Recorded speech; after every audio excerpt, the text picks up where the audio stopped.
오늘도 우리가 이렇게 함께 읽은 이 에스겔서 8장에 있는 이 말씀을 통해서 하나님께서 주시는 은혜를 우리가 함께 나누기를 원합니다. 여러분, 이 에스겔서 8장 말씀에는 이 하나님의 심판에 대해서 설교하는 이 에스겔을 찾아와서 따지고 묻고 막 원망하는 이런 장로들의 모습이 기록이 되어 있습니다. 에스겔은 지금 이 바벨론에 잡혀온 이스라엘 백성들에게 지금 계속 설교를 하고 있습니다.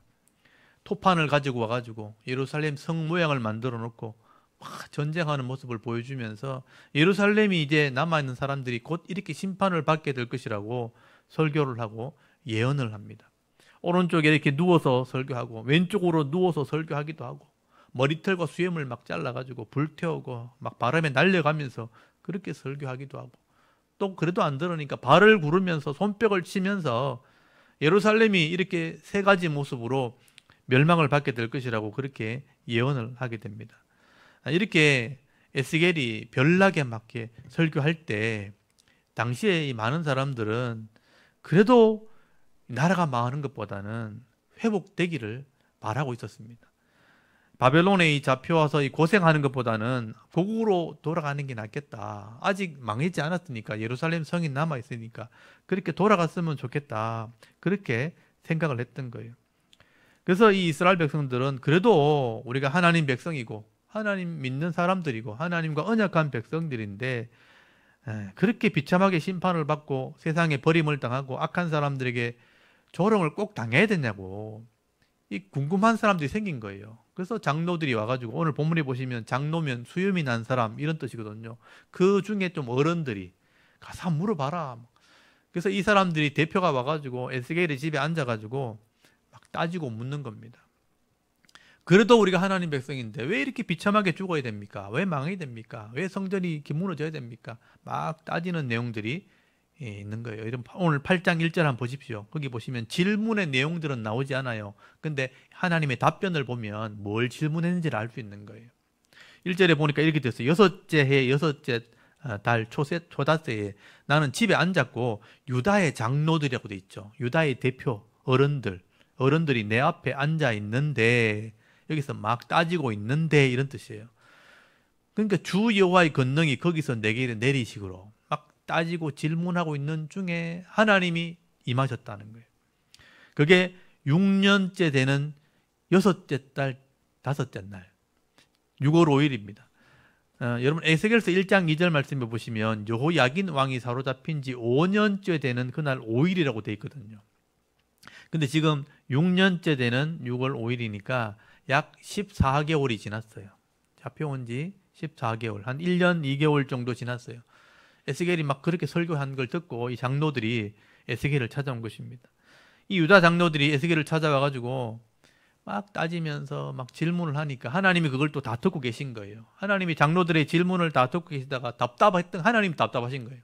하나님이 답답하시니까 환상 중에 이 에스겔을요 데리고 예루살렘까지 데리고 가는 거예요. 그러니까 이 장로들을 데리고 갈 수는 없으니까 이 에스겔 선지자를 환상 중에 데리고 가는 겁니다. 그러니까 이 에스겔의 머릿속에 이런 환상을 보여주시면서 머리를 움켜쥐고 공중으로 날아가가지고 예루살렘까지 가는 그런 환상을 보여주는 거예요. 지금 바벨론에 잡혀 있는데 예루살렘까지 가서 그 성전에서 일어나는, 지금 현재 일어나고 있는 그 죄악상들을 하나님께서 보여주시는 거예요. 요즘으로 이렇게 컴퓨터 TV에 이렇게 화면으로 보여주듯이 에스겔을 데리고 간 겁니다. 에스겔이 그 내용들을 지금 기록을 하게 되는 거예요. 그래서 거기 17절을 한번 보십시오. 17절에 보면 또 내게 이르시되 인자야 네가 보았느냐 이렇게 설명하잖아요. 보았느냐, 유다 족속이 여기에서 행한 가증한 일을 적다 하겠느냐, 이렇게 막 화를 내시면서, 이 말투는 막 하나님께서 화가 나가지고 네 봤지 이런 거예요. 네 봤지, 이 백성들이 이렇게 죄를 짓고 있는데, 이 가증한 일을 행하고 있는데 이들이 죄가 적다 하겠느냐 하면서 하나님이 막 에스겔에게 말씀을 주시는 거예요. 그러니까 이 얘기는 유다 장로들이 뭘 질문했는지를 짐작할 수가 있는 거예요. 이 이스라엘 장로들이요 에스겔 설교를 듣고 알아듣긴 했는데 왜 이렇게 이스라엘이 꼭 망해야 됩니까? 또 이방 나라에게 비참하게 죽어야 됩니까? 너무 비참한 거 아닙니까? 그렇게 막 따졌다는 거예요. 그때 하나님께서요 왜 이 백성이 이렇게 심판받게 될 수밖에 없는지, 그 이유를 지금 설명하는 거예요. 그러니까 하나님은 이걸 다 보고 계신 거예요. 우리는 그 모습만 보이지만 하나님은 그 삶의 현장을 다 보고 계신 거예요. 그래서 왜 망해야 되는지를 이유를 하나하나 지금 설명을 하게 되는 겁니다. 근데 하나님이 좀 화가 나신 거예요. 그래서 특이하게도 에스겔을 그냥 말씀으로 하실 수도 있고 에스겔에게 그냥 앉은 자리에서 보여줄 수도 있잖아요. 근데 하나님이 에스겔을 데리고 갈 때 좀 특이한 방법으로 데려가요. 좀 분이 나게 데려가는 거예요. 1절 말씀 끝에 한번 보시면요. 주 여호와의 권능이 내려와서 에스겔에게 임했다. 주 여호와의 권능이라고 이게 번역이 되어 있지만 사실은 이게 그 히브리 원문에는 손이란 뜻, 손. 하나님의 손이 딱 나타나가지고 에스겔의 머리를 딱 짚고 가는 거예요. 2절에 보시면요. 내가 보니 불같은 형상이 있더라. 그 허리 아래에 모양은 불같고 허리 위에는 강체가 나서 단쇠 같다. 그러니까 불빛 같은 분이 나타났는데 이게 하나님이에요. 하나님의 영광이 나타나가지고 에스겔을 데리고 가는 겁니다. 여러분 에스겔서 27장에 보면요. 이 모습이 다 기록이 돼 있어요. 에스겔이 처음 하나님의 영광을 봤을 때 이 말씀을 전하려고 준비하고 있을 때 에스겔에게 이 환상을 보여주잖아요. 하나님의 영광을 보여주잖아요. 그래서 하나님의 영광을 직접 보여주면서 네가 말씀을 전해라. 그렇게 하나님께서 보여주셨는데 하나님이 영광 중에 나타나가지고 에스겔의 머리를 탁 잡고 끌고 올라가시는 거예요. 여러분 3절 한번 보십시오. 그가 손 같은 것을 쭉 내밀어가지고 펴서 내 머리털 한 모순을 잡으며 주의 영이 나를 들어 천지 사이로 올렸다. 하늘과 땅 사이로 올렸다. 하늘로 들어 올렸다는 거예요. 천지 사이로 올리시고 하나님이 환상 가운데서 나를 이끌어 예루살렘으로 가서 이 지금 바벨론에 있는데 공중으로 끌어올려가지고 예루살렘으로 간 거예요. 거기 가서 안뜰로 들어가는 북향한 문에 이르시니 거기에는 질투의 우상고 질투를 일어나게 하는 우상의 자리가 있는 곳이라 그렇게 말씀을 해요. 하나님께서요 에스겔에게 환상을 지금 보여주시는데 기도하는 중에 이렇게 보여주실 수도 있거든요. 사실 다른 성경에 보면 다른 사람에게 환상을 보여준 적도 여러 번 있거든요. 특별히 다니엘, 같이 포로되어 잡혀온 사람들 중에 다니엘도 이렇게 환상 중에 꿈에 이렇게 보여주시기도 하고 이렇게 하나님께서 마음을 감동시켜가지고 그냥 그 자리에서 보여주신단 말이에요. 근데 오늘은 하나님이 마음을 어떻게 표현하는 거예요. 내가 굉장히 화가 났다. 그래서 손을 내밀어가지고 에스겔이 머리를 딱 잡고 하늘로 끌고 올라가가지고 그냥 이렇게 안고 갈 수도 있고 뭐 이렇게 데리고 갈 수도 있잖아요. 근데 머리를 잡고 끌어올렸다는 거예요. 그러니까 이게 굉장히 하나님의 어떤 마음을 표현하고 있는 거죠. 그래서 끌려가는 에스겔 입장에서는요, 굉장히 기분 나빴다는 거예요. 그래서 거기 나중에 그 3장, 에스겔서 3장 14절에 보면요, 똑같은 모습이 하나 나오거든요. 여러분, 에스겔서 3장 거기 14절 한번 보세요. 3장 14절에 보면 주의 영이 나를 들어 올려 데리고 가시는데 내가 근심하고 분한 마음으로 가니 여호와의 권능이 힘있게 나를 감동시키더라. 여기 보면 근심하면서 분한 마음으로 갔다고 돼 있잖아요. 하나님이 한 번씩 끌고 갈 때 머리를 잡고 끌고 가는 거. 우리 애들도 말 안 듣는 머리 잡고 끌고 올 때 있잖아요. 꼭 그런 모습인 거예요. 하나님 굉장히 화가 났다는 뜻인데 하나님 화가 나셨으면 화가 나셨지 왜 에스겔을 그렇게 끌고 왔냐고요. 머리를 잡고 막 끌고 가니까 하나님이 막 그렇게 하시니까 마음에 근심도 되고 막 분한 마음으로 막 끌려갔다 이렇게 표현되는 걸 보면 에스겔도 마음이 변하지 않는 거예요. 그래서 어차피 바벨론에서 예루살렘 이 성전을 보여주실 것이면 그냥 머릿속에 보여주시면 되는데 굳이 끌고 가게 해서 분한 마음으로 가게 하셨다. 저는 이걸 보면서 하나님이 되게 화나셨구나. 그러니까 에스겔 데리고 많이 간 거예요. 그래서 네가 한번 봐라는 거예요. 너희들이 얼마나 잘못했는지 지금 얼마나 죄를 짓고 있는지 에스겔에게 지금 네 일로 와봐 이렇게 한 거예요. 일로 와봐 한번 봐봐 이렇게 한 거죠. 그래서 5절 말씀에 보시면요, 에스겔이 어디 가냐면 예루살렘 성 안에 있는 성전으로 갑니다. 그 당시에 현장에 가는 거예요. 여기 5절에 뭐라고 돼 있냐면 그가 내게 이르시되 인자야, 에스겔을 부르는 거예요. 이제 너는 눈을 들어 북쪽을 바라보라 하시기로 내가 눈을 들어 북쪽을 바라보니 제단 문 어기 북쪽에 그 질투의 우상이 성전에 서 있는 거예요. 이스라엘 백성들이 하나님을 예배한다 그래 놓고요, 우상을 갖다 놓고 예배를 드리고 있는 거예요. 그걸 하나님 보여주시는 거예요. 그래서 하나님께서 이걸 보시면서 이게 가증한다는 것이 구역질 난다 이런 건 토할 것 같다 이런 뜻이거든요. 이 구역질 나는 이런 일을 지금 하고 있다는 거예요. 그래서 엄난한 삶을 살고 있는 거죠. 여러분, 가나안의 우상은요, 바알과 아세라 신이고 남자 신과 여자 신이에요. 남자 신과 여자 신이 이렇게 합방을 해야 비를 주고 복을 준다고 믿기 때문에 거기서 엄행을 하는 겁니다. 그래서 이 우상을 섬기면서 엄난하게 그 우상을 섬기는 거예요. 그러니까 이런 성전을, 하나님의 예배하는 장소를, 거룩한 장소, 이 성전을 그렇게 더럽히고 있는 거죠. 그러니까 하나님이 거기 함께 있을 수가 없는 거예요. 그래서 오늘 본문에도 보시면 내가 거기 있을 수 있겠는가? 성소를 떠나게 한다. 그 6절 중간에 한번 보십시오. 여기에 크게 가증한 일을 행하여 나로 성소를 떠나게 한다는 거예요. 하나님이 성소를 떠날 수밖에 없게 만들고 있다. 우상을 섬기면서 엄난하게, 가증하게 이런 우상을 섬기고 있으니까 내 영광이 여기를 떠날 수밖에 없다. 영광이 떠나면 이 성전 무너지는 거예요. 그리고 하나님께서요, 더 가증한 걸 네가 보여주겠다. 7절 말씀에 보시면요, 그 뜰문으로 들어가 보니까, 담을 헐고 방에 들어가 보니까 10절에 보니까 그 벽에다가요, 하나님이 부정하게 여기는 곤충과 짐승의 그 문양들, 그림들을 막 새겨놓은 거예요. 온갖 우상의 그림들을 그 성전 벽에다가 새겨놓고, 그 만약에 제가 쉽게 얘기하면 무당집 같이 해놓은 거예요. 무당집 같이 막 꾸며놓고 그렇게 하는 거예요. 그래서 이 이스라엘 사람들이 우상을 섬기는 것도 모자라서 이런 벌레, 뱀, 곤충, 소나 사자 같은 이런 짐승의 우상의 모양들을 막 그림으로 꾸미고 그려놓고, 더 놀라운 것은요, 거기 제일 어른들, 장로 70명이요. 그 우상 앞에 가가지고 향을 피우고 기도를 하고 앉았는 거예요. 분향을 하고 있어요. 12절에 한번 보십시오. 또 내게 이르시되 인자야, 이스라엘 족속의 장로들이 각각 그 우상의 방한 어두운 가운데서 행하는 것을 네가 보았느냐? 그들이 이르기를 여호와께서 우리를 보지 아니하시며 여호와께서 이 땅을 버리셨다 하느니라. 그 신앙의 지도자들이 하는 말이에요. 하나님 우리 버렸다. 왜냐하면 나라가 점점 어려워지고 성이 포위가 되고 나라가 점점 망해가니까 하나님 우리 버렸다 그러면서 우상한테 가서 빌고 앉았는 거예요. 한번 상상을 해보십시오. 교회가 어려워졌다 해서 이 교회에 부처를 갖다 놓고 목탁 두드리고 기도한다고 생각해 보십시오. 하나님 얼마나 화가 나시겠어요. 이 장로들이요, 우상을 그려놓고 우상의 제단을 쌓아놓고 하나님 우리 버렸다, 하나님 우리 보지 않는다, 다 보고 계시는데 그렇게 말씀하고 있는 거죠. 이 백성의 지도자들, 대표하는 사람들이 그렇게 향을 피우면서 기도를 하고 앉아 있는 거예요. 하나님께서는 우리 버렸다, 하나님 우리 보시지 않는다. 이렇게 이스라엘 지도자들이 이런 기도를 하는 것을 이렇게 보여주시면서 하나님이 얼마나 화가 나시겠어요. 그런데 하나님께서 또 더 가증한 걸 또 보여주겠다는 거예요. 그럼 여기 14절 이하에 보시면 여인들이요, 앉아가지고 울면서 애통하면서 하나님을 위해서, 백성을 위해서 우는 게 아니고요, 담무스라는 신을 위해서 울고 앉아 있는 거예요.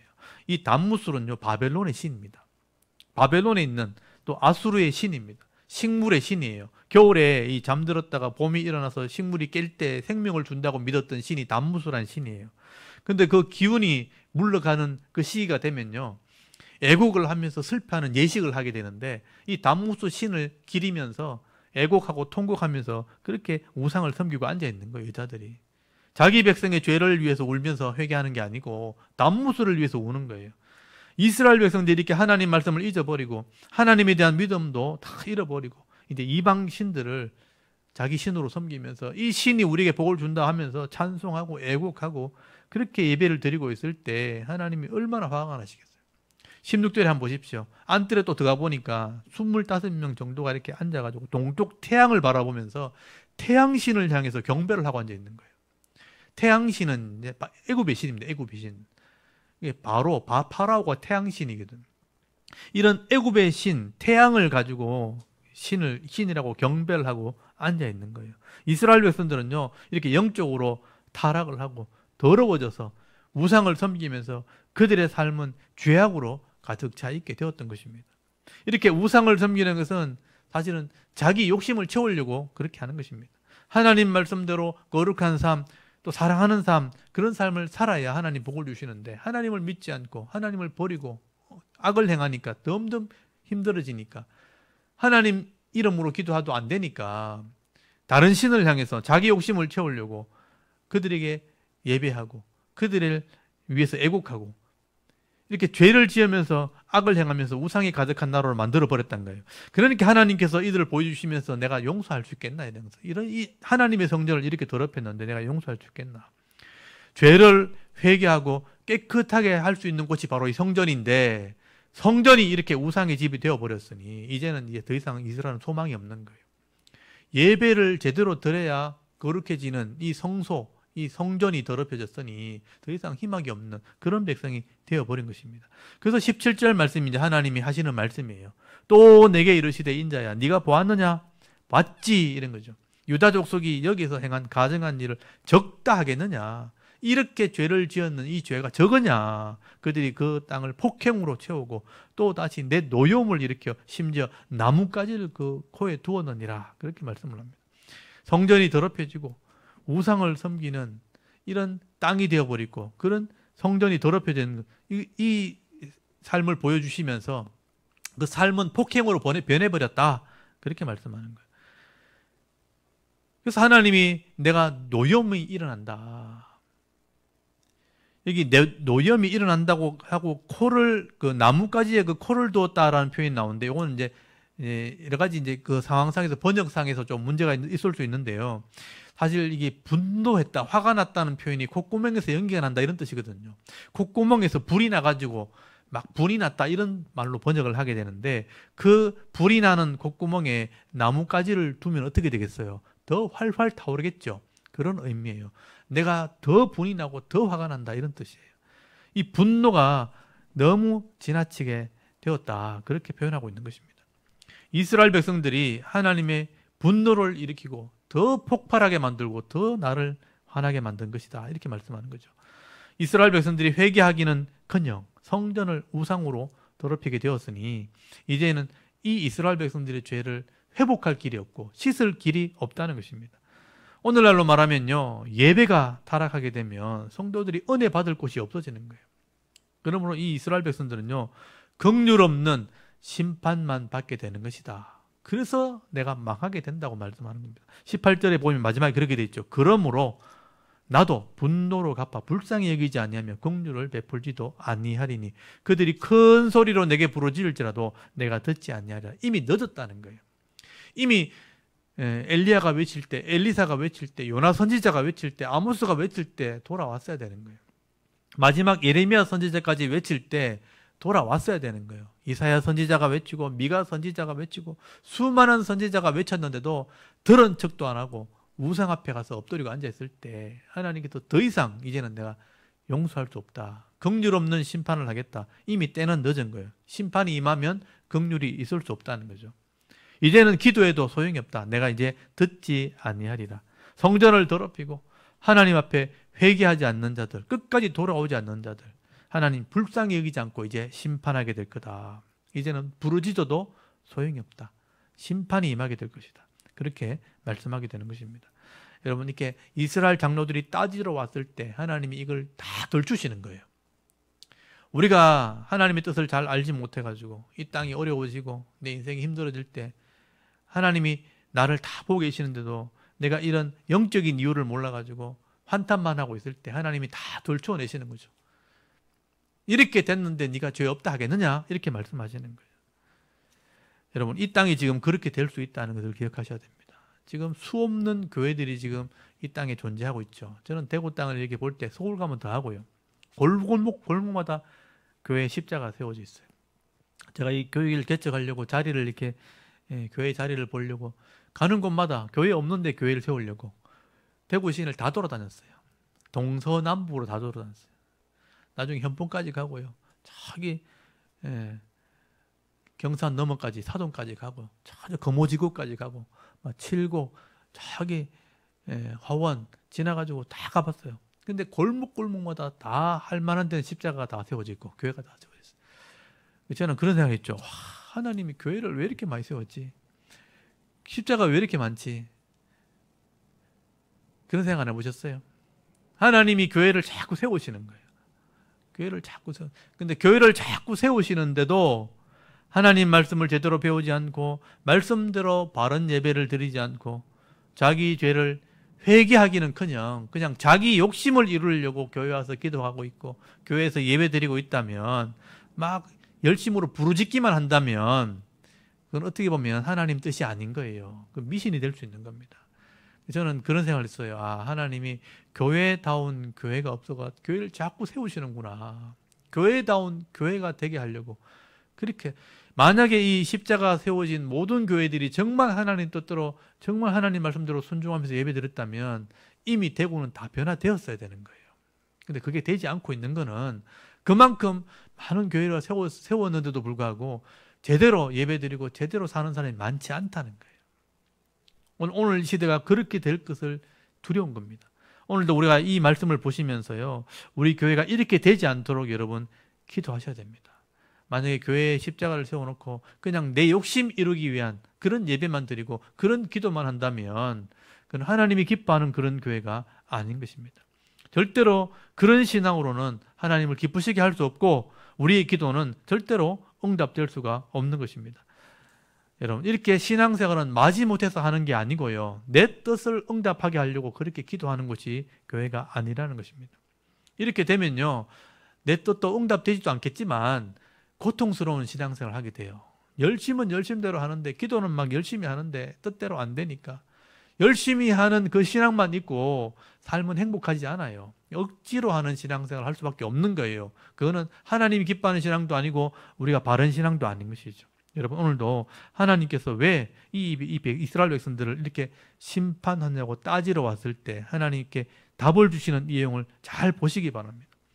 왜 하나님께서 그들의 기도를 들어주지 않을 만큼 화를 내시면서 이렇게 심판하시는가?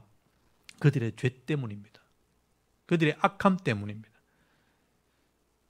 그들이 하나님을 제대로 예배하지 않고 성전을 더럽히기 때문에 결국 망할 수밖에 없다. 오늘 예배가 더러워지면, 예배가 망하면 결국 망하게 되는 것입니다. 그래서 우리가 스스로를 돌아보셔야 돼요. 그래서 이 예배만큼은 하나님 말씀대로 바르게 드려야 됩니다.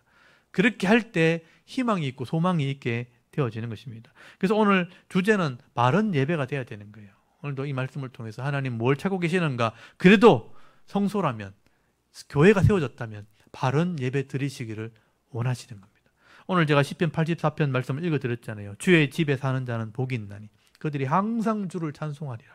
주께 힘을 얻고 그 마음에 시온의 대로가 있는 자는 복이 있나이다. 하나님이 그렇게 말씀하신 거예요. 시온의 대로, 예배 드리러 가는 그 길을 가지고 있는 사람, 그 길이 넓은 사람들은 복이 있다. 주의 집에 가면서 찬송하며 바르게 예배할 때 시온의 대로를 가지고 있는 사람들은 하나님 반드시 복을 주시는데, 그들이 눈물 골짜기를 지나갈 때 샘의 기쁨을 주시고요, 이런 비가 복을 채워주나이다. 세상은 눈물 골짜기 같은 세상이지만 하나님이 예배하는 자에게는요, 샘 같은 기쁨을 준다는 거예요. 이런 비가 와서 양식을 주는 거죠. 풍성한 양식을 주셔서 부족하지 않도록 채워주는 복을 주신다라고 말씀하는 것입니다. 우리 인생이 언제 한번 이렇게 잘된 적 있나요? 다 힘든 인생을 살아가는 거예요. 우리 어른들도 인생 힘들었다. 우리 할아버지 선조들도 인생 참 힘들었다. 지금도 우리도 힘들고요, 다음 세대도 힘들 겁니다. 근데 힘든 인생이지만 하나님 앞에 바른 예배 드리고 말씀으로 순종하는 자들에게는 이런 샘의 기쁨이 있는 거예요. 고통 중에도 은혜가 있고 위로가 있는 겁니다. 하나님이 이런 비로 채워주실 때 부족하지 않게 되는 삶을 살 수 있도록 복을 주시겠다고 약속하신 거예요. 여러분, 요한복음 4장에 보면요, 사마리아에 있는 수가성 여인을 예수님이 찾아가셔가지고 예배 원리를 설명하십니다. 제가 오늘 그래서 찬양을 드렸잖아요. 우물가의 여인처럼 난 구했네. 헛된 것을 구할 때는 얻은 게 없었어요. 그런데 예수님께서 오셔서 예배의 원리를 설명하십니다. 하나님은 영이시기 때문에 예배하는 자는 영과 진리로 예배해야 한다는 거죠. 성령과 진리, 변하지 않는 말씀으로 그 삶의 현장에서 예배하면 하나님께서는 이렇게 예배하는 자를 찾으시느니라. 예배를 받으시고 영적인 문제를 해결해 주면 육적인 복이 임하게 되는 겁니다. 영이신 하나님 앞에 내 자신의 이 문제, 이 죄의 문제를 하나님 앞에 내어놓아야 돼요. 회개함이 엎드린 그게 예배예요. 그 영적인 예배를 드리게 될 때 영이신 하나님이니까 다 보고 계신다는 거예요. 그 예배 드리게 될 때 하나님 우리 예배 받으시고 우리의 문제를 해결해 주시는 것입니다. 이렇게 죄인들이요, 세상을 의지하는 것이 아니고 하나님을 믿고 영과 진리로 예배할 때 하나님께서는 그 예배를 받으시고 은혜와 복을 베풀어 주시고 오늘도 새로운 인생으로 살아갈 수 있도록 능력을 베풀어 주시는 것입니다. 여러분, 하나님께서는 이렇게 예배하기를 사모하는 자들, 믿음 있는 자들에게 복을 주시는 것입니다. 여러분, 오늘 에스겔서 8장에 보면 이스라엘 장로들이 왜 망해야 됩니까? 막 따지러 온 거예요. 따지고 묻고 불평하고 원망할 때 성전이 더럽혀졌다. 회개할 수 있는 곳이 없어졌다.